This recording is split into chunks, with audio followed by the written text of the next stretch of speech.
আসসালামু আলাইকুম ভিউয়ার্স, আশা করি ভালো আছেন। আমরা আয়কর আইন 2023-এর ধারাবাহিক আলোচনায় আজকে আলোচনা করব সেকশন 19 অতিরিক্ত কর আরোপ। কার উপর কিভাবে অতিরিক্ত কর আরোপ হয় সেটা নিয়ে আমরা আজকে আলোচনা করব।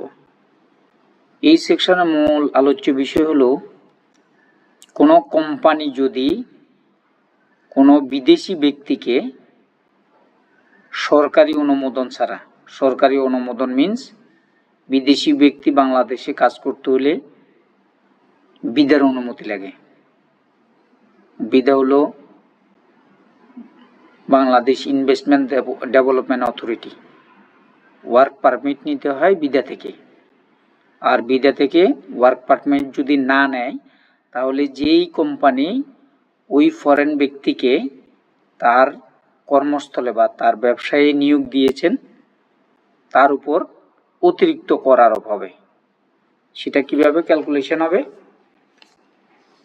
তার যে প্রদেয় কর তার 50% বা 5 লক্ষ টাকা, এই দুইয়ের মধ্যে যা অধিক তাহাই অতিরিক্ত কর হিসেবে তাকে পরিশোধ করতে হবে। সো আমরা বুঝলাম কি, যে কোনো করদাতা যদি বিদেশি কোনো এমপ্লয়ি তার ব্যবসা প্রতিষ্ঠানে বা এস্টাবলিশমেন্টে নিয়োগ করান, তার আগে উনি দেখবেন, অবশ্যই দেখবেন যে বিদার পারমিশন বা ওয়ার্ক পারমিট আছে কিনা। আর যদি না থাকে তাহলে এই অতিরিক্ত কর আরোপ হবে তার উপরে। তাহলে আমরা বুঝলাম কি, অতিরিক্ত করটা আবার একটু বলি, যে তার প্রদেয় করের 50% যদি সে